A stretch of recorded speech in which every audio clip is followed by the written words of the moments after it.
And Stephanie, we are now live. Good to have you here. Thank you very much. Absolutely. Do you want to introduce yourself for Sure, I everyone can do listening? that. Absolutely. My name is Stephanie Kaplan, and I have over 25 years of experience in corporate human resources, mostly at the senior management level. And about a year and a half ago, a little over a year ago, I guess, I got a little fed up with what I call corporate wokeness. So I created a blog called Corporate Woke Place where we document the insanity that is political correctness in corporate America today. Love it. Love it. So, what really drove you to do this? I know you said you kind of got fed up with it. Was it one specific thing, or was it just eventually you're like, forget it. I need to do something about this. I need to talk about Well, this. yeah, it had been building for a while. I worked for some pretty big companies, including Starbucks and Target Corporation and some other big companies. And I've seen this build over time. It started with diversity training and what some companies call corporate social responsibility. And those were somewhat harmless at first. It was, don't pollute the earth and treat everyone nicely, regardless of what skin color they are. And so it was all pretty harmless, but then it kind of grew out of control. They say the movement eats itself sometimes. And when it really got over the top was after George Floyd was killed. All of the companies in America seemed like they felt compelled to comment about it. I was getting emails from the pizza place up the street and the yoga studio where I take yoga classes and the place where I've bought my bras online, like crazy stuff, just constant. We're so upset about systemic racism in America. And I thought, what is going on? It was like the Twilight Zone or something. And I thought my company that I work for was doing a good job staying out of it. They didn't comment on it. They didn't send out any emails. We didn't blast customers or employees with anything. But about 3 weeks later, we had this kind of all company meeting, and the CEO of the company started talking about his white privilege and how he felt so awful about the systemic racism in America, and he was going to do something about it. So he said, so we've partnered with an organization called Act Blue, and we want everyone to donate money, and we're going to donate money on behalf of all of our employees, but we also want our employees to donate money to Act Blue, and that will get funneled to organizations that help race relations, including Black Lives Matter. And I was speechless because Act Blue is a fundraising arm of the Democratic Party. They raise money for Democratic candidates. Their top 10 donors in 2019, or excuse me, recipients of their money was Joe Biden's presidential campaign, Bernie Sanders' presidential campaign, Elizabeth Warren's presidential campaign, et cetera, et cetera. It was all Democratic committees or Democratic candidates. And here our CEO was giving money to Act Blue on our behalf and asking us to send money. And with the hope that most of that money would go to Black Lives Matter. Well, I also happen to know, as many do now, but not as many knew at the time, Black Lives Matter is a Marxist organization that advocates for the destruction of the nuclear family, does not support the right of, the state of Israel to exist. I mean, there's so many things that Black Lives Matter is about that is not what I'm about. And so I was shocked and disgusted that the CEO asked us to do this. And I thought, I can't take this anymore. So I did two things. First, I sent a 3-page letter to the CEO anonymously, actually the whole executive team. And I said, I can't believe you asked us to do this. Please don't ever do this again. I am not a Democrat and I am not a supporter of Black Lives Matter. And I just want to work here. And I think you overstepped. And I don't think you should have done that. I think you went too far. So I will say they never asked us to donate again. So I don't know if my letter had something to do with it or not, but they never asked us to do that again. But of course, now we have a diversity and inclusion strategist who works for the company, and we're doing all these diversity initiatives, which, some of those are fine. And some of those I think go a little too far. It's obviously their company. They have the right to run it the way they want, but it was a little much for me when they did that. So the second thing I decided to do was start a blog where I could, have an outlet to sort of vent about it and help other people, give other people a place to go to kind of commiserate, share, and hopefully figure out ways to fight back. And we also celebrate when companies do it right, because there are some companies that stand up to this and it ends up working out pretty well for them. Yeah. Where do you think it becomes a problem? Like where do you feel like the line needs to be drawn? Where has it gone too far? Well, I think when you're sort of picking one side over the other, I agree that people should feel comfortable at work, but I don't think we need to ask everyone to select their pronouns at work. I don't think that's necessary. That applies to such a small percentage of the population of people who select pronouns that are other than the gender that was assigned at their birth. Yet we're asking everyone to put their pronouns in their signatures or select their pronouns in the databases and that kind of thing. And I think that goes too far. I think it goes too far when companies such as Coca-Cola and Delta Airlines are speaking out against a law passed in Georgia regarding voting and calling it racist when there's nothing racist about requiring people to show identification when they want to vote. Yet these companies were taking a stand on that. And I think it's a no-win situation for them. They just don't realize it yet, but it's really a no-win situation for them because all they're doing is alienating half of America, right? We're pretty split in America. You could call it 50-50. It's not exactly that, but it's pretty close on some issues. So why would you intentionally do that? How about we're not going to comment on states' voting laws because we're here to sell soda or fly people from one place to the other? That has nothing to do with the laws in Georgia regarding voting. Yeah, it seems like it's a little out of place for these companies to be, kind of trying to impose their political opinions and viewpoints on, people who work there and their customers and that kind of thing. Like it does, to your point, it's not really relevant. Like it's weird. And you even see now some movements of companies that are, putting the kibosh on it altogether. Like I think it was Basecamp that somewhat recently came out and said, we're not going to discuss politics at work. That's not what we're here to do. Right? Yes, exactly. Yeah, it was. Well, they're one of a few that have done that. And the reason why they did that is because they had initially invited that and celebrated that, and then it got out of control. Because one of the challenges when you're dealing with woke people is you can't ever do enough to appease them. So no matter how much you give them, they will just want more, which is why it's best to not allow any of this in the workplace to begin with. There's been companies that have allowed people to wear Black Lives Matter t-shirts to work, but not Blue Lives Matter. It's like, why on earth would you do that? Really? Mm-hmm. What companies did that? Do you know? I believe that was Goodyear that did that. I don't know that it was Goodyear corporate, but it was during a training session.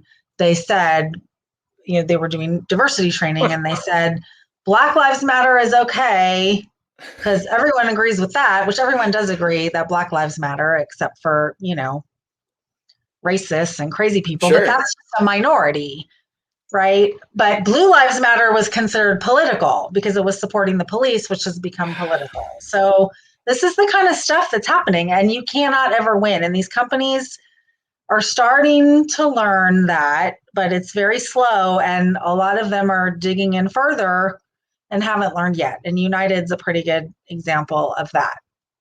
Yeah, it seems like, to your point about, Black Lives Matter shirts are okay and Blue Lives aren't. It's like, I think the vast majority, if we just took a step back from the politics of everything and all the baggage that comes with some of these statements, like, I think everyone would agree that all lives matter, right? Like, I don't think that's a far-fetched thing to say. Right. But, if you're taking the focus off of the people who've been oppressed, to your point, like the woke people aren't okay with that.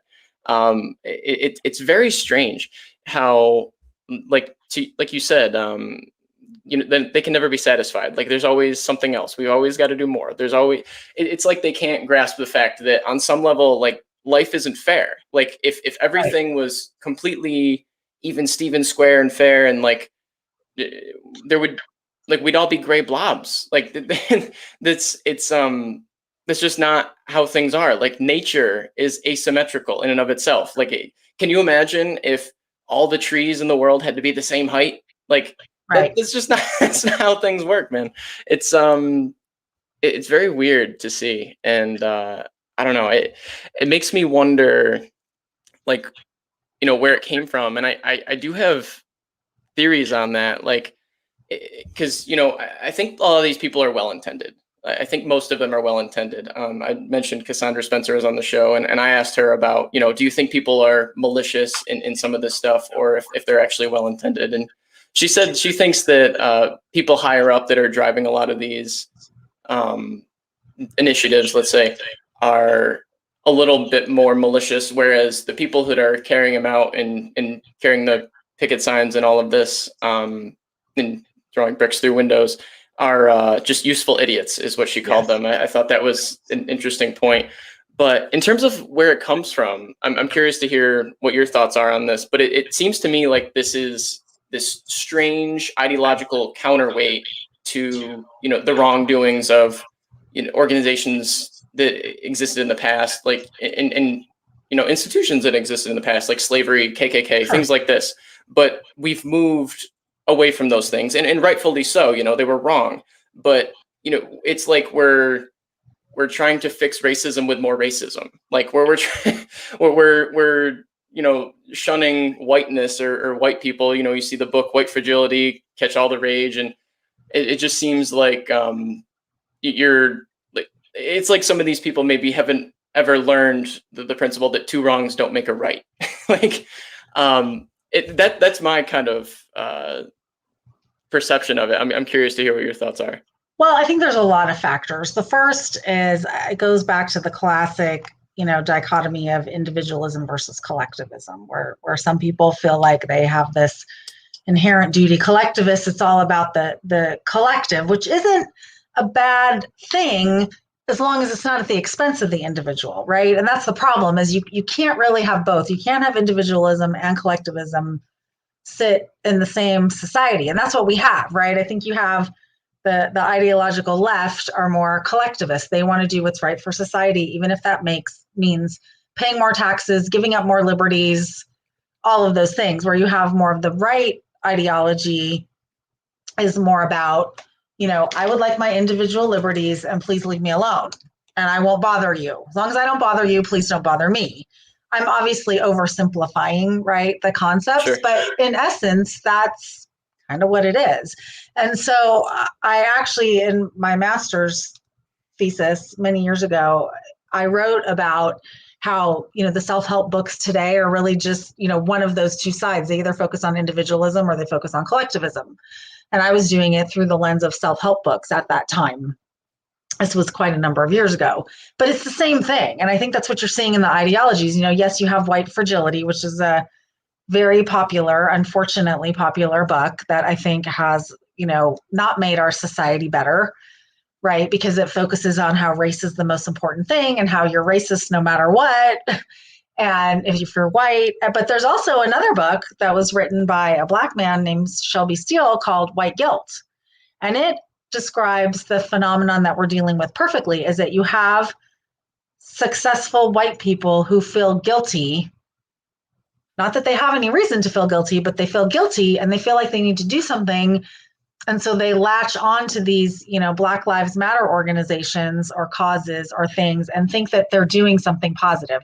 It's kind of being a useful idiot, I think. But it's a little more than that, right? I don't think they have bad intentions. I don't think the CEO of my company has bad intentions at all. I think he has very good intentions. I also think he has white guilt. And that's unfortunate because, I see all this having gone on the past year or so hasn't made our company better. It's just divided people into little tribes. We didn't have any, significant race or gender issues at the company at all. I'm in HR, so I see that stuff. We didn't have, we had a few complaints here and there that had no substantive, facts to them at all. Now we have a lot more of that because people are paying more attention to it, to microaggressions and unconscious bias and all these things that they didn't know before, and now they know, and so now they're seeing it. And listen, I'm not saying those things don't exist to some degree, but they don't exist to the degree that some of these authors are trying to convince you that they exist, and the diversity trainers, because they're making money off of it. I mean, it's a great scam. These people charge thousands of dollars. Robin DiAngelo gets $30,000-$40,000 a day for her time to train people. Wow. That's a Who good is hustle. Robin DiAngelo? She's the one that wrote White Fragility. Oh, okay. Gotcha. So companies pay her big bucks. So, I mean, it's a great hustle. It's a great thing if you can get it. Yeah, sounds it. I mean, supply and demand, right? I guess so. That's It's the problem. in demand. That's the problem. And a lot of these people who are getting these diversity jobs, I've noticed just looking on different profiles on LinkedIn, a lot of them have no background in this. They just have an interest, and there's such a demand. I mean, almost every company that didn't have a diversity and inclusion leader or staff prior to George Floyd getting killed has them now. Yeah. I mean, it's exploded. So if you were in that field already, which, you know, only a small number of companies had those kind of folks on their staff earlier, if you actually had experience doing that, you could command your salary and get a really cushy job at a top Fortune 100 company. It's happening. But Stephanie, I'm curious where you kind of see this all going. 'Cause you did mention earlier that, like, you know, it's never enough. There's always, you know, something more. And the woke ideology is chasing this idea of perfect fairness, let's say, right? But obviously it's unattainable. It doesn't exist. So where do you see this all going? Because, like, just here's a really silly example for you. Like, I have allergies. I'm pretty allergic to dogs and cats and stuff like that. And sometimes I go into restaurants that are like, you know, it's very, very hip to be a dog friendly restaurant. But it's like, what if I was a woke person, started complaining about how, you know, these places shouldn't be allowed to, you know, let dogs in because some people are allergic and it's not fair and whatever. Like, in my mind, the answer is, like, for me to not go in those places or just deal with it, right? Like, you know, they're a corporation, they have a right to do what they want, and that's fine. But like, where does this go? Where do you draw the line? Where's enough? Well, my own personal opinion is I think we need to get back to the place where we kept all of this out of the workplace, all politics and all social justice and all of that. Because what happens is, you know, again, you're appealing to sometimes the loudest voices. Sometimes they're in the minority. Sometimes it might be, you know, more like 50-50 split in terms of what people think. But the other side, who doesn't really want all this shoved down their throat at work, is getting fed up. I have a follower of my work. He's a pilot at United. He heard me on a podcast and reached out and started sharing with me some things that are going on at United, right? Major company. And he's a pilot. He's been there for a very long time. And he also happens to be gay, which isn't really important for him to tell me, but he mentioned it one time, other than to just make a point. Like, people think most gay people are happy about all the stuff we're doing for Pride Month at United, but I'm not. I don't want to talk about my sexuality at work. I just want to fly planes and be safe. And what he also said to me was, you know, we have a lot of issues at United, right? I mean, the airline industry has been damaged by COVID, and, you know, they want to just focus on building the business back. And, you know, their number one priority should be safety, getting the planes from point A to point B safely and hopefully on time, treating the customers well and treating their employees well. But instead, during Pride Month, they're sending out, you know, emails about, you know, hey, we want you to put your pronouns in our system so we know which pronouns you want to be addressed by. And his point was, is this is just irritating me. I don't like all this wokeness. I just want to focus on the mission of the company, and all this stuff is a distraction. It's not a good distraction, and we have other issues to resolve. And what he said was, is this is causing me to be less engaged with my job. I don't want to open emails from United Corporate anymore because it just irritates me. Now, I don't know about you, but I don't want my pilots feeling that way. No, 100%. I want them landing me safely. Right. And he's not asking, you know, obviously he's more to the right politically, right? Personally, that's where he happens to fall. So he's not asking, hey, can we have, you know, Donald Trump rallies at work. Like he's not asking for that. He's just saying, can we keep all of it out? Can we just focus on things that are related to the mission and the principles of the company and not pronouns and things like that? Do you think that that's a realistic path forward? Like, do you think there's a realistic way for that to begin to happen? I know you've seen it, like I said, with Basecamp earlier, and in some other companies, but I think it would need a more seismic shift than what we've seen so far. Do you think it's attainable? I think it needs leaders who are willing to say, we're not doing that. And I don't think we have enough of those. I think that's a problem because here's the issue that we've created. And I don't say we, meaning you and me, because I wasn't involved in this and you probably weren't either. Sure. I mean it in the society, from the perspective of our society, is as a society, we have created this environment where we've allowed this to occur. So if we had not allowed it to occur, that would be a lot better.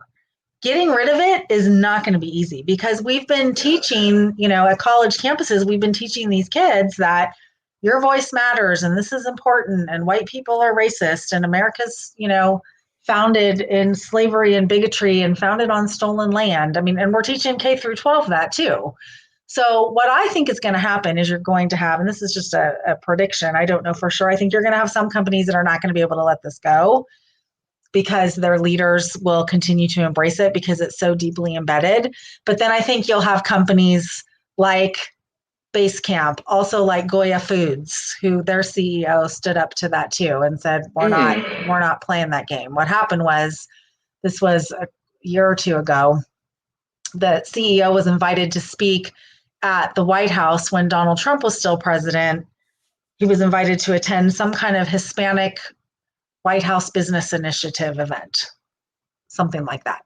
And so he came, he's a Hispanic immigrant, the CEO of Goya Foods, and he runs that company. And he was invited to attend the event. And of course, he got all this criticism. You can't go to the White House because Donald Trump is a racist and a bigot, and how dare you?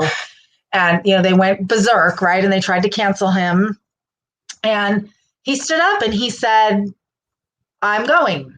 I got invited by the President of the United States, who has been nothing but respectful to me. And he asked me to participate in this event. And this is an important initiative. And I'm going. Thank you very much. And he went. And Alexandria Ocasio-Cortez, the congresswoman from New York, she tried to organize a boycott against Goya Foods. Well, it backfired spectacularly because their sales went up quite a bit that following quarter. And in fact, the CEO, who's kind of my hero, he said he made fun out of it and he nominated her to be, their honorary employee of the month that following quarter after they'd had record earnings. Right? And he just moved on. He just moved on and ran his company. And they're doing just fine. So yes, they probably lost a few customers, but they gained more. And I never bought their stuff before. I don't really eat that kind of food, but a lot of it, like black beans and garbanzo beans and things like that. I mean, I can buy that stuff too. So I actually went out and spent $30 on the stuff after I heard about the story and took it to a local food bank. I kept some of it and it was actually pretty good. And I still buy the stuff today. And I never even really noticed. I thought it was mostly spicy food. It was Hispanic food. I don't buy a lot of that at the grocery store, but I went and checked it out and there's stuff I still buy today and use There you go. in my house. So, and obviously a lot of other people did it because their sales have been just fine. So that's how I think you win. Yeah, no, we definitely need leadership in that regard. And you made a good point about now that it's here, it's going to be hard to get rid of. Like there's this inertia that this woke movement has created, right? And stopping it is going to take extra effort as opposed to, limiting it from the get-go. But it's really interesting too, because, kind of like the CEO of Goya Foods there, once, you speak out and stand up for, just anything that's not woke, I guess, you get attacked and called a racist and all of this stuff. And it's going to be hard to traverse those kind of accusations. But I think as time goes on and more people are like, really? People are getting upset over that? Like, are you kidding me? More people Right. kind of wake up to this. I think, as these events happen, right? Like more and more people get displaced to the other side of, this woke narrative that's going around. So I don't know, that's one thing that gives me hope. Just that essentially the whole movement just makes itself look stupid on a regular basis. Well, they do, and they continue to go more and more off the deep end. And so, yeah, those that maybe are okay with it now, whatever they're doing a month from now might cause them to say, "Oh, well, that's too much."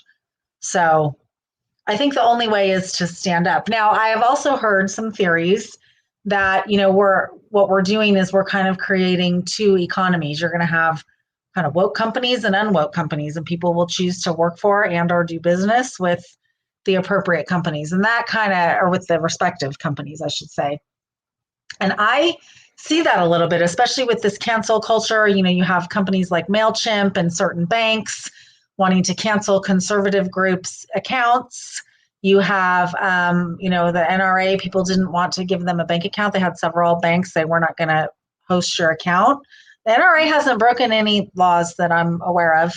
So they are just a group that's pro Second Amendment. You can agree or disagree with the NRA, and you can agree or disagree with their mission or their tactics. They still have a right to have a bank account and an email service. And that's what's happening to quite a few conservative commentators, conservative companies, is they are losing their platforms. Like, look what happened to Parler, which was a social media platform. Yeah. And they were hosted on Amazon Web Services, and Amazon just shut them off. That was so crazy. Guess what? There's going to be this whole economy now for companies that won't do that. Parler's back, and now someone affiliated with President Trump's administration is starting a new social media platform. I haven't checked it out yet. I think it's called Getter. And you're going to see people, a lot of conservatives don't like Facebook because they censor you, they sell your information, all those things. So you're going to start to see, I think, these two economies. I think schools is going to be another place you're going to see it, because the schools are going all in on, critical race theory, which is teaching this racism, theories in the schools. And I think you're going to start to see more kids pull them out. I think you're going to see more states start to adopt school choice, and you're going to see more charter schools in certain states. Others won't allow it, but some will.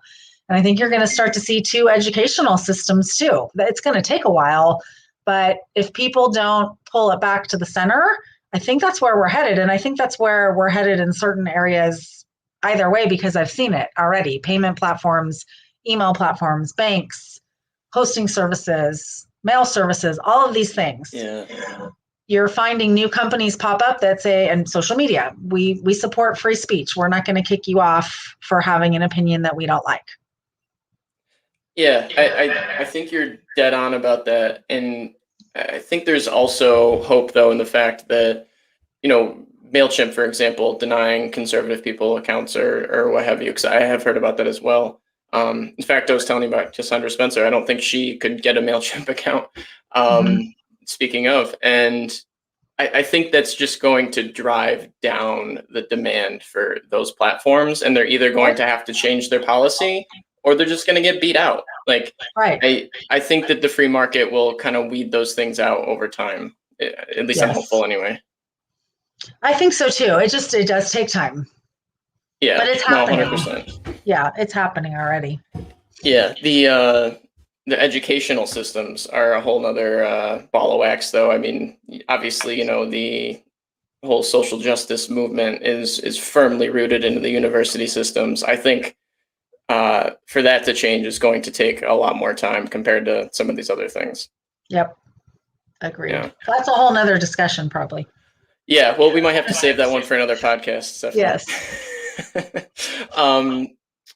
I did want to ask you, though, have you heard of Titania McGrath? Are you aware of this? Yes. Yeah, Okay, she's cool. the social media personality, right? That posts outrageous stuff, that it's kind of like a pseudonym, alter ego sort of thing.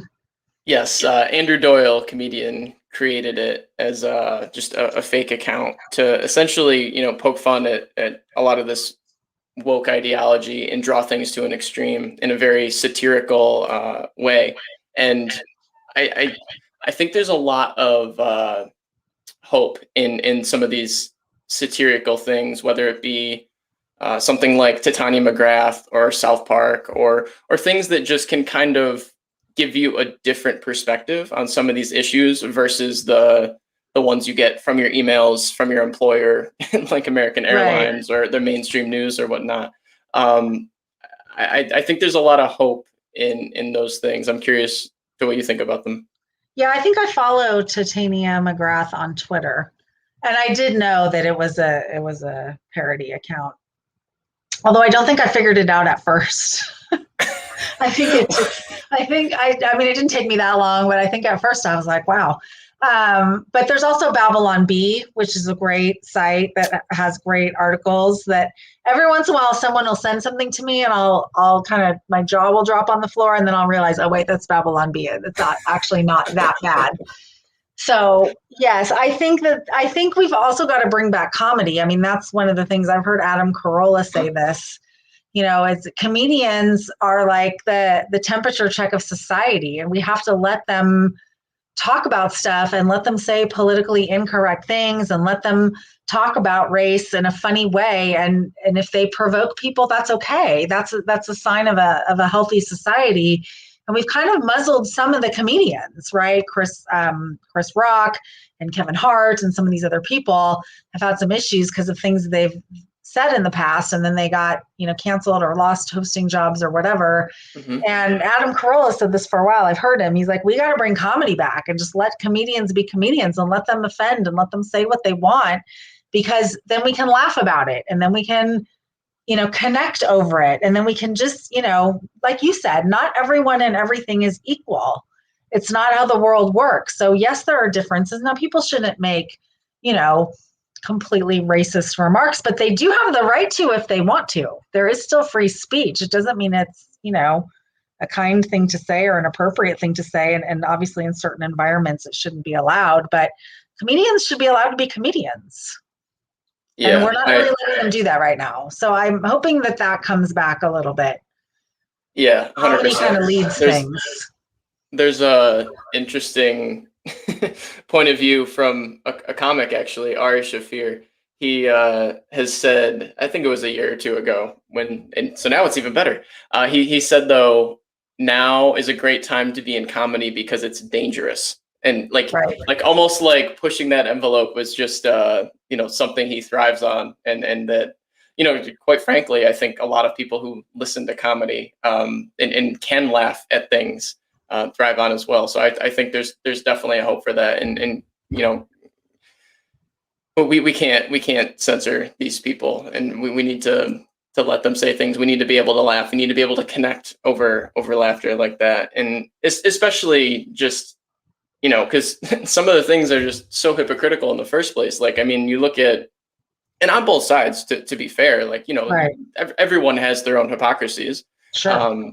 It's just, some people are more inclined to get on their moral high ground and point at other people for them than others when it becomes a problem. But the hypocrisy, though, of something like what Titania McGrath tweeted something about how Martin Luther King was clearly like too, lazy or whatever to read critical race theory. So he was white or semi-white or something like that. And it just made this beautiful, it pointed at this beautiful hypocrisy of this whole thing. And on the idea that, like, if you focus on race, like you're going to create racism. Like you were describing, schools and businesses and things being segregated.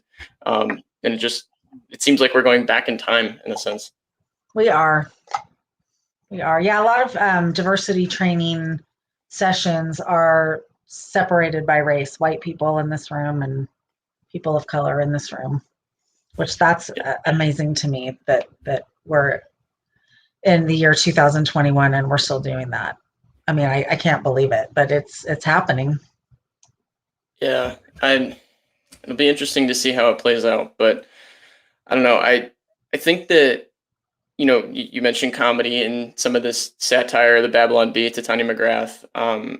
I feel like, and I came up with this analogy. You'll have to tell me if you think if it resonates with you at all.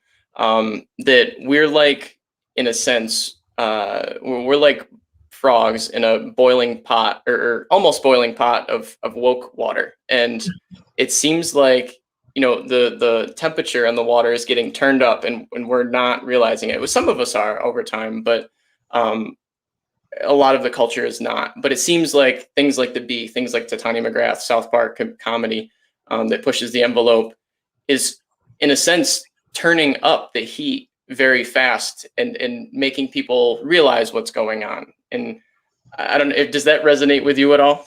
It does. I would say it a little bit differently. I would say that every frog has a different boiling point.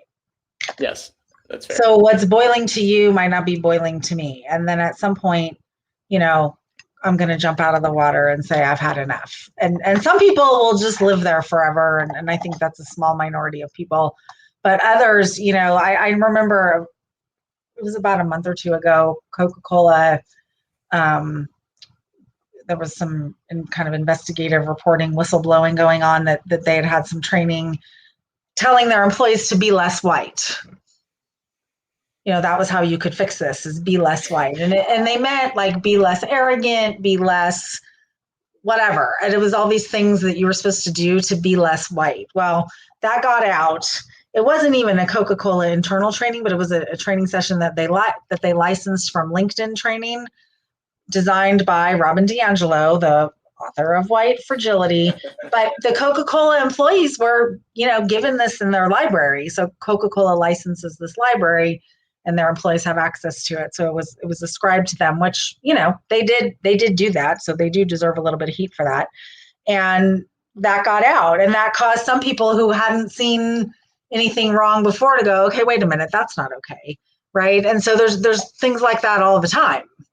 For some people, it's, the drag queens with the kids, like some of the LGBTQ advocacy sometimes crosses a line for some people, right? It's like, okay, I want gay people to have rights, whatever their thoughts are about gay marriage. I mean, that is it's legal now in America, so it is what it is. But I don't really want drag queens reading books to my kids at their school. Right? Like that just feels too much. Or the pride parades sometimes the behavior at those parades, what they're celebrating, can be not very family friendly. So everyone has kind of a different boiling point or different threshold for some of this stuff. It might be something that happens at work. It might be a company that they, are a customer of. It might be something they hear. Like I know a lot of people were upset about the Coca-Cola thing that don't even really drink Coca-Cola, but they still couldn't believe that such an iconic American company did that. So, I think everyone has their threshold where they say, okay, this has gone too far. I now see what the people who've been yelling about this for a really long time are talking about. I thought they were just, rabble rousers, but actually they're right. And you're seeing that in the schools too, right? A lot of parents paying a little more attention to what's going on. Now they're showing up at school board meetings and they have a lot to say to their school board. I mean, that's like the hottest ticket in town, is to go to your school board meeting now. When has that ever been the case in America? Usually those are really boring, but they're not boring anymore. You see all the videos, right? Now they're serving booze. They got snacks. It's a good time. Yeah, I mean, it's a carnival. It's a party, right? They got the police and they're throwing people out. I mean, it's a show now. And I don't think that people, some people are doing it just for, to go viral, but it's the majority of it is just parents who are fed up and they've had enough. They reached their boiling point and now they want to do something about it. Yeah, it's interesting. I wonder, to your point, every frog has a different boiling point, but I wonder at what point, and maybe it won't be obvious until it's already happened, years past in retrospect, but I wonder what the boiling point will be for our culture as a whole, where we shift a little more the other way instead of continuing to push towards wokeness. But Stephanie, I want to be respectful of your time. I know you got to get going, so I thought maybe we can end on one more question, and that is, for the people who are fed up, like the parents that are going to school board meetings, what can the average person do? Because I mean, I don't know about you, but to me, it feels like the whole cultural thing is very much out of my control. What do you recommend? What can average people do? Sure. Is it just buy Goya foods and attend school board meetings, or enlighten us? I think that's a good start. I think there's more to it than that. I would say for employees who are feeling this way, and like the pilot at United that reaches out to me regularly, I would say join the corporate workplace. Join my website. It's www.corporateworkplace.com. Sign up for the mailing list. I am working on some things that can kind of help those that are suffering and need a place to just kind of commiserate and vent and maybe brainstorm on ideas of things to do to cope. So I'm working on some things for that I'm hoping to launch, later this year. So being on the mailing list will help do that. That's one thing. Also, speak out. I sent that letter to my CEO. I did do it anonymously because I did have some fear of retaliation. So I sent it anonymously. You can do things like that and say, hey, I don't agree with this, and here's why. And I don't appreciate that, we're being asked to do this, or that, you're asserting your ideology that's really political. I don't think we need to talk about the Georgia voting law. Now, my CEO didn't do that, but others did, right? So speaking up, being brave. It's going to take more people being brave to do this, and finding ways to do it, whatever that is for you. Maybe it's, not buying Coca-Cola anymore because you don't appreciate what they said. Maybe it's telling 10 people about what Coca-Cola did. Maybe it's sending a letter. Maybe it's, joining a boycott Coca-Cola social media campaign on Twitter or Facebook. I don't know. But do something to the degree that you're comfortable. I would never suggest that someone do something that they're not comfortable with, because then it won't be, you'll be consumed with fear, and that's not healthy. But what I have learned is that bravery is contagious. And so your bravery inspires other people's bravery, and it also multiplies. So the braver you are, the easier it becomes. I love that. And on that note, I would say you are a source of that bravery inspiration. So I thank you for sharing the things you do. And I would love to have you back on. We have several things we didn't get to, including my friend Chief Wahoo that I wanted to ask you about. So Okay. Perhaps we'll have to do another one on that. But Stephanie, thanks so much for doing this. It was a pleasure chatting with you. Thank you. You too. Appreciate it.